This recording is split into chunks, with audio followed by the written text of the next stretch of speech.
Good morning, everybody. I'm just going to let everybody join. I think we've got a good amount of people due to join us this morning for promoting your organisation. So I'll just give it a couple of seconds to allow people to get their brews, get sat down and get ready to join us.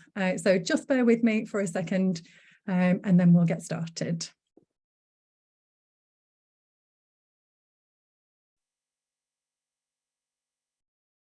Hopefully everyone is all well and good this Monday morning and the weather is treating you well wherever you might be. My name's Gillian Askew and I'll do introductions and housekeeping in a second, but I'm your host for this morning's session. As people are coming in, I will just go through some intros, agenda and some housekeeping stuff for the session today. Hopefully everyone can see my screen, so if you can't, please do shout that you can't see anything other than me. But my name is Gillian Askew. I'm one of the co-founders of Go for Growth, and I will be taking you through this session this morning. The session is being recorded today, and a copy of the recording will be available to you both via YouTube, but also a copy will be sent out to you via email along with a copy of today's slide deck in PDF format. So please don't worry too much about having to take lots of notes today. As always on Zoom, there is a chat function and a Q&A function. Please do feel free to use both. I've put some time aside for Q&A at the end of the session, but please do feel free to ask questions as we go. If they pop up, I'll try and answer them as they come up. If we can't, we'll get to the questions at the end. So do please feel free to ask questions as and when you would like to throughout the session. If you want to say hi and introduce yourself, please, again, feel free to do so in the chat functionality. If you are using the chat on Zoom, you can set that to either hosts and panelists only, or to everybody. So if you're wanting to say hi to everyone, do just make sure that you've got it set to the right thing. If you are asking questions, if I could ask you to use the Q&A function, that would be super helpful. But I will check both Q&A and chat at the end. So what I'm going to try and do is talk to you for the next 30 minutes or so, and we're going to try and cover the 4 topics that are on the screen. So firstly, what do you need to have in your toolkit when you are seeking to take part in the public sector? How can you use that toolkit to help you stand out? The new regulations, you will no doubt know that we are obviously post-Brexit now, and we have a new set of public procurement regulations that are currently making their way through Parliament. So I think they've just had their second reading in Parliament. But in that regulatory environment, there's some key elements that should be really helpful to smaller organisations, sole traders, micro, small to medium enterprises, but also the voluntary community and social enterprise sector. We're going to talk through some do's and don'ts, some common pitfalls, all that are designed to help you work out for your organisation how you can best stand out from the crowd. And we're also going to talk through what the public sector are trying to do, what their offer is, if you like, in terms of trying to support providers who are seeking to take part in their competitions and take part in working for them in the future.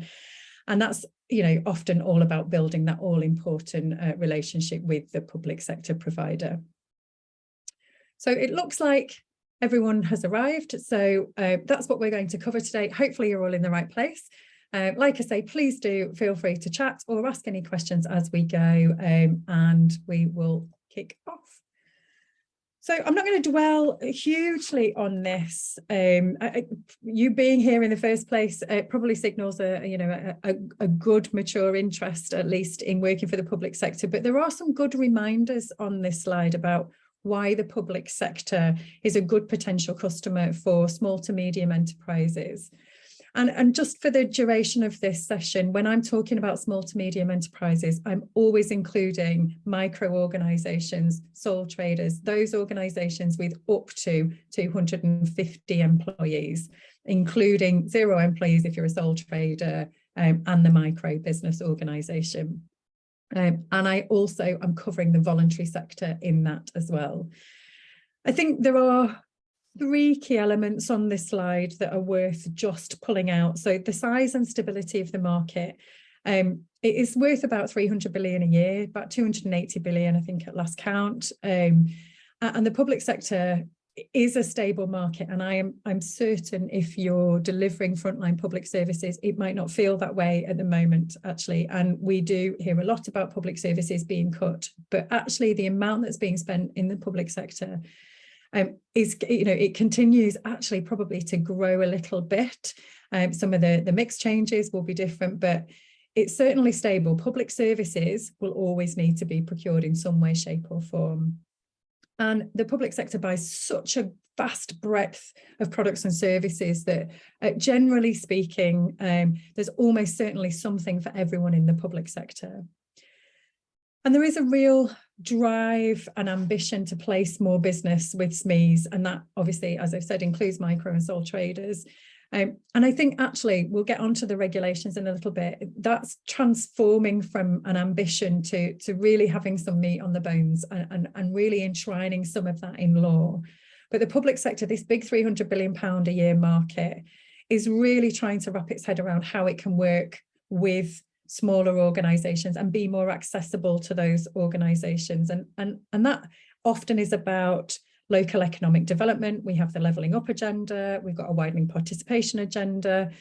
All of those things coming together means that it could be a really, really good time to work within the public sector. And certainly there's real positive changes coming through. So if we think about things that will always stand you in good stead when you're trying to compete in what can often be, as we know, a crowded marketplace. Case studies, if I start at the top, often when we've asked providers, do you have case studies about your business? The answer is no. And actually case studies can be a really good opportunity to showcase your business the way you want it to be seen. And they can be quite creative. So recently Go for Growth has done written case studies and video case studies where they often see that they're being asked for in competitions. So they can actually help you win business. Even as an evidentiary process in a competition, they can be a really good way of showcasing what you do as viewed by other organisations. So it might be that a client, a supplier, or whatever it is that your showcase is about, that can be an evidentiary process to demonstrate that. 2 and 3 go a little bit hand in hand, I think. So knowing your customer and the locality in which they serve, and that's true of everyone in the public sector, but it's especially true if they're an NHS trust or a local government authority, for example. There's this thing called anchor strategy. So public sector organisations, universities, hospitals, local authorities are all thinking about the role that they play locally, the role that they play to the people that they serve, the service users of those public services. So knowing about that is really important, knowing what's important to your customer, what they're trying to achieve, both strategically and operationally, and more importantly, where do you fit into that? How can your business or your voluntary sector organisation help that potential client to achieve those objectives, those aims and ambitions? How are you an enabler to those things? And that visibility piece will come up a little bit in do's and don'ts, but one thing to say about visibility, social media can be your friend, and we'll explore some of the likely pitfalls with social media. But your potential client will be talking about the things that are important to them. They'll be talking about their strategy. They'll be talking about place-based things. And you can join those conversations with your potential customer on social media. You can post about what you're doing in response to their media posts. You can attend events that they're running, for example, to meet and greet those buyers that you want to build a relationship. There are lots of ways actually that you can become visible, and what you're doing in relationship to what they're trying to achieve can become much more visible. And we often hear the phrase, don't we, knowledge is power. And I think being informed that number 5 point is right. Knowledge can often be really powerful. And there is something called the National Procurement Policy Statement. And if anybody wants it, drop me an email. My email's on the last slide of the deck, and I can send you a copy of the National Procurement Policy Statement out. It's shortened to NPPS. But that really sort of sets the scene behaviourally of what the public sector from a procurement perspective needs to do. And one of the things that the NPPS has said that the public sector must do is publish a pipeline 18 months in advance, ideally 5 years out, but a minimum of 18 years in advance. And already enshrined in law is the need for contracting authorities across all of the public sector to publish something called a contracts register. So you will now have the ability to see what your potential client is buying in the future via the pipeline, but also what they have bought in the past. And the contracts register will tell you what they've bought, how much of it they've bought. So there'll be a value on a spend report also. It will tell you who they've bought it from. And with the pipeline, you'll know when it's coming up for renewal. And all of that means that you can use the information to know what they've bought, who they bought it from, when they'll buy it next, and then use that to be prepared to take part in that opportunity when it next comes around. And point 6 and 7, social value, carbon net zero, they're hot topics right now. Every organisation will be being tested on social impact. So if you are taking part in a tender, a bid, a procurement opportunity, a competition, they're all words for the same thing. You might see a weighting of around 10% of the overall scores going to social value, to social impact. So you will be being asked about what you're doing to make a contribution socially through the work that you would be providing as part of that opportunity.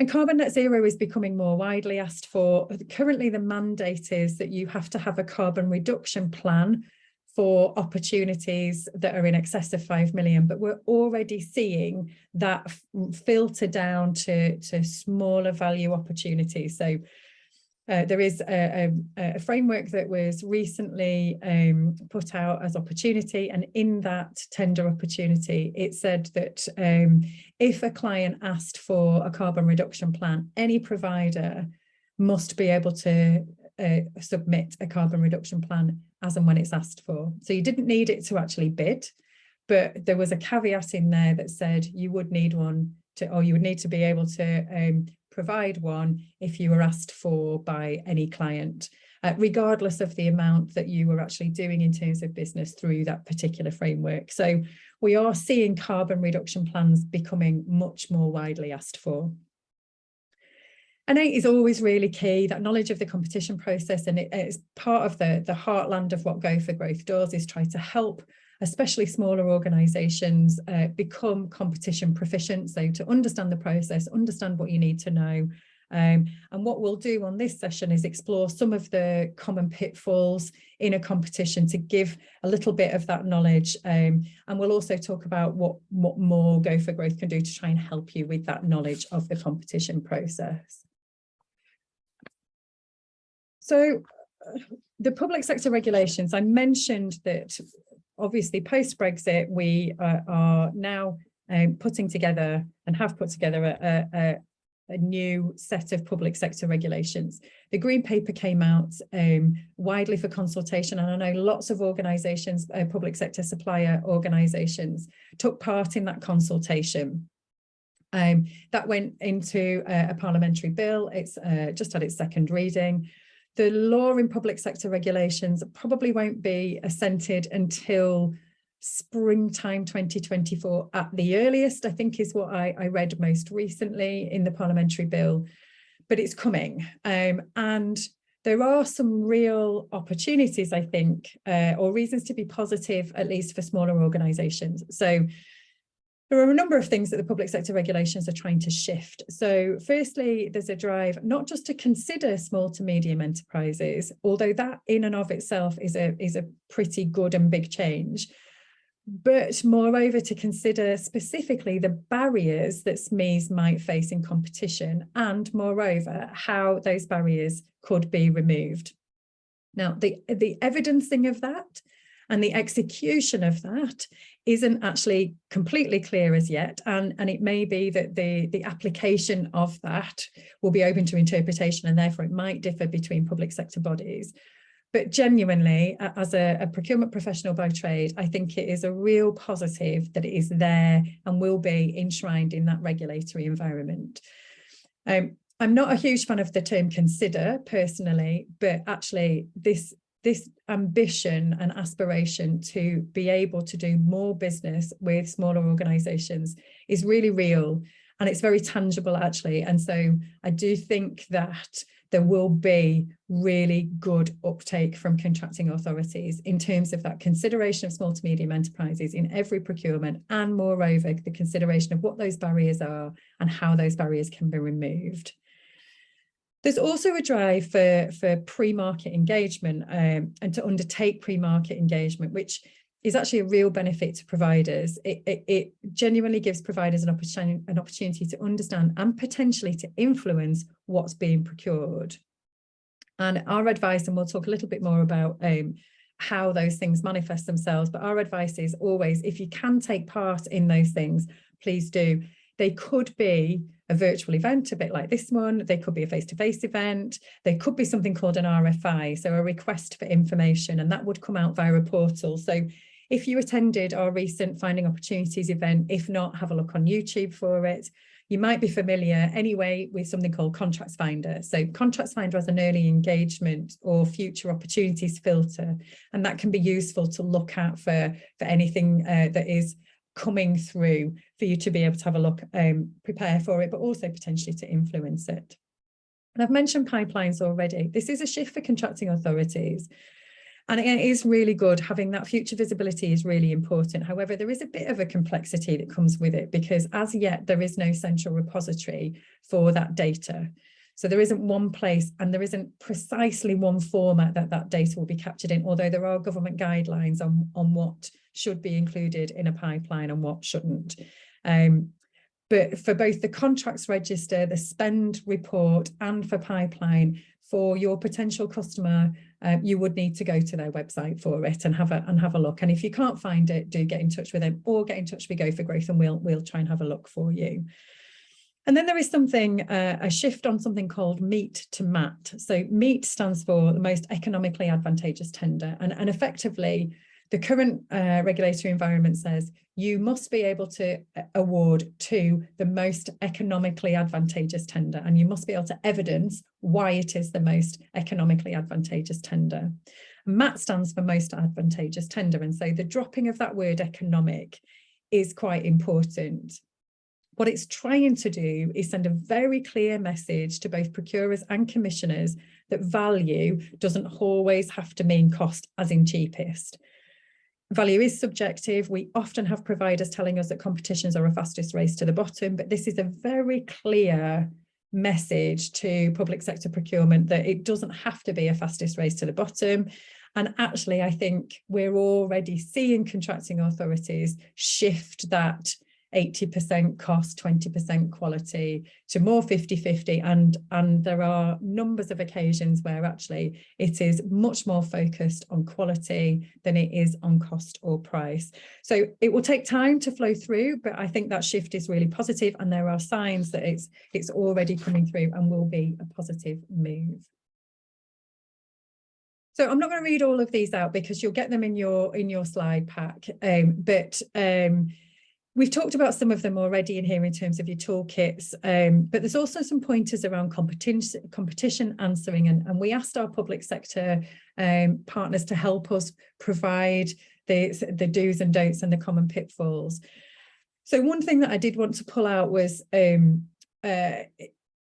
leaving sufficient time to respond, not leaving it to the last minute. If you're ever responding to a competition or an opportunity in the public sector, or even a grant opportunity, it will take time and it will take resources, and there's no way really around that. So making sure that you are fully prepared for both the time and the resources that it will take, and that you build in that sufficiency of time to respond, is really important. And case studies we've already mentioned, but they're an evidential record of what you do. And as I said, they're really helpful, I think, in showcasing who you are and how you fit with the requirements. And in terms of don'ts, so I mentioned at the front that social media is your friend, and I said it will come up in the do's and don'ts. It does. Social media is a double-edged sword, and I think we probably all know that. So using social media to your advantage can be really powerful, but don't overshare. Do try and keep it professional. And that's not to say that your business personality shouldn't come through. Absolutely, it can. Organizations are made up of the people who are in them, and we have personalities. We are flexible, organic, we are real living beings in a business.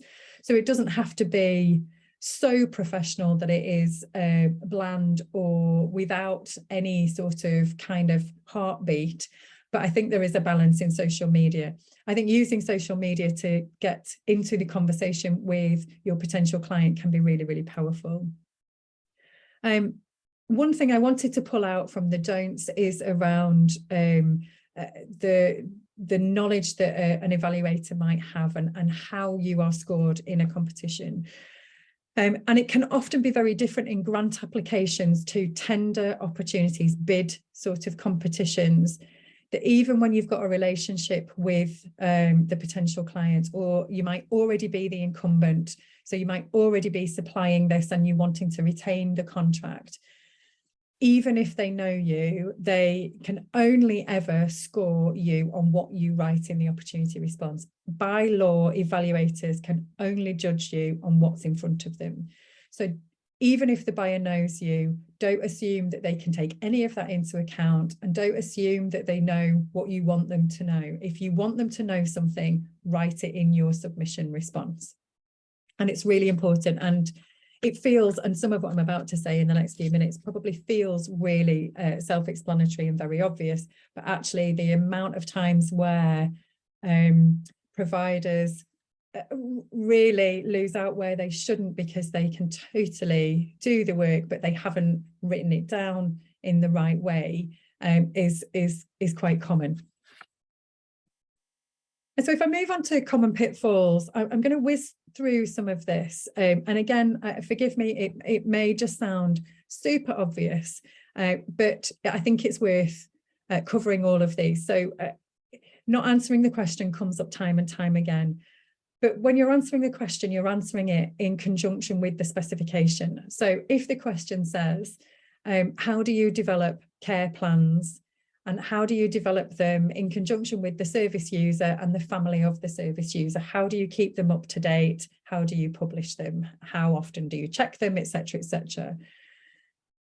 In the specification, it will talk about what they want in a care plan and then how that care plan should be put together. There will already be in the specification some background to that question. There must be in the specification some background to that question. And so what you'll be answering is the core parts of that question. How do you develop a care plan? Part one, you should answer that. How do you do so with the service user in mind? You would need to write that down. And how do you do that with their family? Write that down, etc., etc. Don't write down anything that hasn't been asked for. Just answer the question. So if you have sustainability in mind when you're developing care plans, but they haven't asked you about whether those care plans are sustainable, our advice would be don't necessarily use a word count if there is one, or page count if there is one, if you haven't been asked about it in the question. Always submit all the documentation that you have been asked for. So for example, a question might ask for something like a plan for something, or an implementation plan or a risk register. And sometimes what we see is that there's a narrative to say, yes, we have a risk register. This is how often we look at it. This is what's in it. And yes, I might have an implementation plan. But actually, if you're asked for a copy of that, submit a copy of that. Also, don't submit things necessarily that haven't been requested or that won't support your narrative. So if you're including something as evidence, it should be clear that it's provided as evidence. But don't just submit a load of standard forms that the evaluator won't be able to make a connection with the question too. And bids with caveats are really tough for evaluation. So if you're saying, if this happens, we'll do this, but we won't do that if that happens, that's really tough to score. And it can put both the contracting authority in a difficult position, but it will also make scoring your bid response really difficult. If you've got things that you need to caveat, it's probably worth asking a clarification question on to the contracting authority that you're trying to answer the bid for. That specification match is dead important. So if you think about a bid like a job application, you'll have a job description and a person spec, and you'll be answering application questions or interview questions. In essence, what a bid is trying to do is match up and connect your bid responses with that specification. So always make sure that that match is there. One of the first things I do when I'm bidding for public sector work, well, any work really, is read the specification, and I tick that specification off as I go to make sure that I can fulfill that specification, and I highlight anything that might sit outside of what I'm currently doing. And I then try and work out how big a deal that is if I've got any gaps and how big those gaps are. Bearing in mind what you write down in your bid submission, if you are successful, you'll be contractually obliged to fulfill that. So it's important that if you say you do it, you do it. And I'm a big fan of not reinventing wheels. So reusing previous bids is commonplace. However, it comes with some caveats or health warnings, if you like.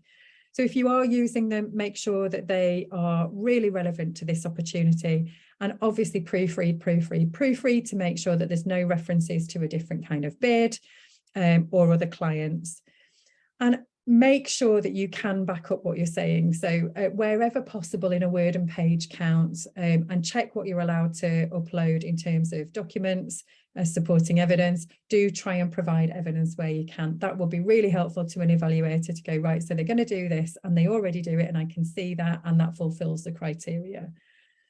If you've got key information missing, that will always pull the score down. But it's also true in sort of the opposite of that. Don't fill word count out with superfluous or irrelevant words. Answer the question, only answer the question. Try and use as much of the word count as you can, but don't waffle.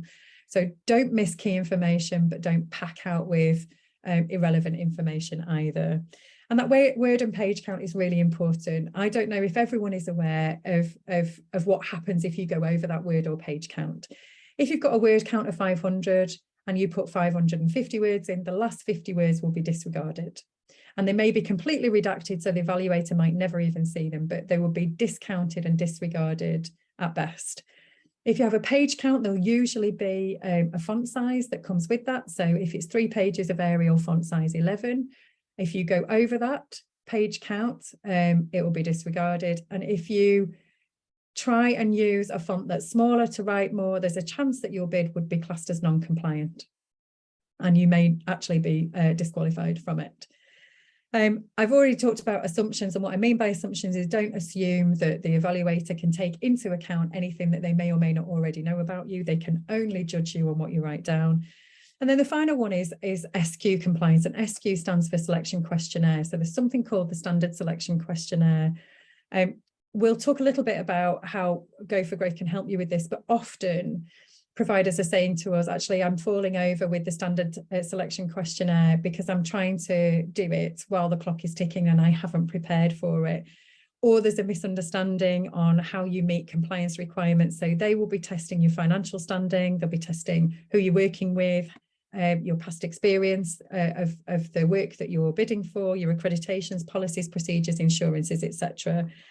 So it can be really helpful to know what's coming in the selection questionnaire because it will be on every opportunity.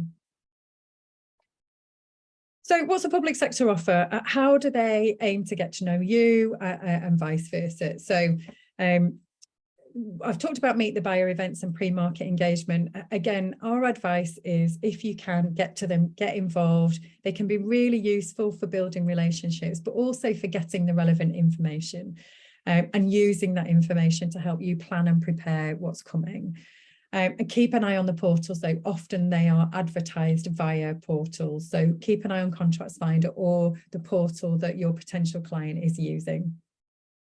But there are other things. So there are place-based business events or sectoral events. So if you are doing things that are really focusing on social value or on carbon net zero, for example, then those kind of sectoral events would be a great place for you to go to, as would place-based business events. So there's lots of business fairs that happen. So Leeds Business Week was when all the public sector came together with suppliers from either the local area or those who wanted to supply the wider Leeds City region, to build relationships, to chat about what was coming, etc.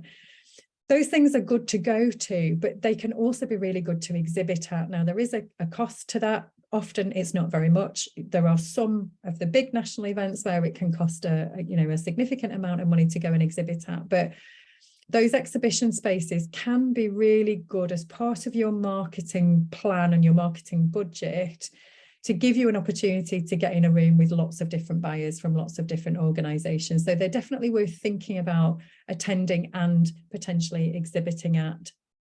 And like I said, do keep an eye on that request for information. More and more public sector organisations are going to the market in this pre-market engagement phase to test the specification. And we really encourage that because the talent is in the marketplace, the expertise is in the marketplace. So we should ask the marketplace about what the art of the possible is. So you'll see in some requests for information, if we came out to buy this, what would that look and feel like for you as providers to be able to respond? What should we be changing? What can you do that we haven't captured in here? Are we getting this right? And that's your opportunity to be as influential as you can be in terms of what might then come out in terms of an actual opportunity for you to take part in. The thing to remember in any of these, the public sector has to do everything to everybody. There has to be fairness and equity enshrined in everything the public sector procurement space and commissioning do. So everyone will have an opportunity to take part in an RFI because they're advertised via the portals usually. If you respond, great, but it will not give you an advantage going forward other than you have been able to influence potentially what that specification might hold. But the public sector has to be clear they can't give any unfair advantage through pre-market engagement of any sort to individual organisations. So what you'll see is that they will be open to everybody and it will be your choice whether you get involved or not. And our advice, like I've said a few times, is definitely do if you can. And the final thing before I open for any questions is how can we help you with all of this? So this is it is and can be a little bit of a minefield. We have our self-service portal. You can see the link on the screen. It'll be a live link when it comes out to you. So you can go in there and that will help you figure out what you don't know. So if you don't know what you don't know and you don't know what your gaps are, that can be a really useful place to start in Go for Growth. Everything we do is free of charge, so there's no cost for you to come to us, and we work on behalf of the public sector. So you can come and be really confident that there's no price tag attached to any of this support. We are about to launch through that self-service portal the ability to go through the standard selection questionnaire in slower time, fully supported by Go for Growth. So you have the opportunity to make sure that you've got everything ready for a competition. And we're also launching public sector supply ready status, which means through a very short and simple evidentiary process, you can get an accreditation that says you are public sector supply ready. It comes with a logo that you can use to demonstrate to potential clients that you have invested in your toolkit for public sector supply and that you are ready to go. And it should help you build your confidence and your skills. It'll give you access, like the self-service portal do, to lots of resources and lots of support from Go for Growth. So keep an eye out for that. Secondly, you can book a one-to-one with myself or my colleague Lauren through our bookable Microsoft Bookings calendar. So that link on the screen, you can pick a 30-minute Teams conversation with either myself or Lauren. There's also tons of video tutorials in our video library. So there's a link in there. Please feel free to go and have a play around with there. And there's lots of information on our website.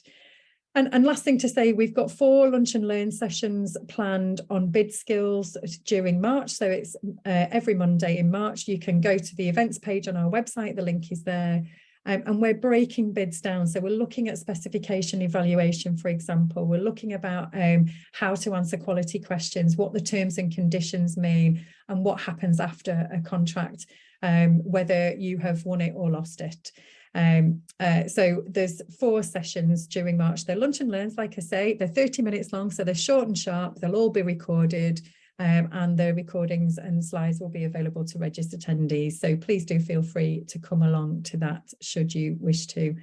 And as always, we're here to help at any point. We're here to help you in a way that makes sense to you. So you can always drop Lauren or myself an email at the email addresses that you can see on screen. And hopefully, whilst that was pretty quick, I know, hopefully there was some useful information in there that will help you put your organisation forward, help you to understand how to stand out a little bit in the public sector market. And I'll just keep an eye on Q&A for a second. So if there are any questions, please do feel free to pop it on the Q&A or the chat functionality. If there's not, and you'd rather chat with us outside of this, please do feel free. You've got the contact details will come out to you on the slides. So please do feel free just to get in touch in any which way would be helpful to you. I can't see any questions coming through at the minute. And so I know time is really precious for everybody. So I won't hold any of us here too much longer. If you do, like I say, have any questions that you think of the minute we close the webinar, please do feel free to get in touch with either myself or my colleague Lauren, and we will do all we can to try and help. But hopefully that has been useful, and hopefully I will see you all at the next of the Go for Growth events. So last thing for me to say is just thank you very much for joining today. I know that it's hard to take time out of our very busy calendars, so I really appreciate you coming along. Thank you very much and enjoy the rest of your Monday. See you later.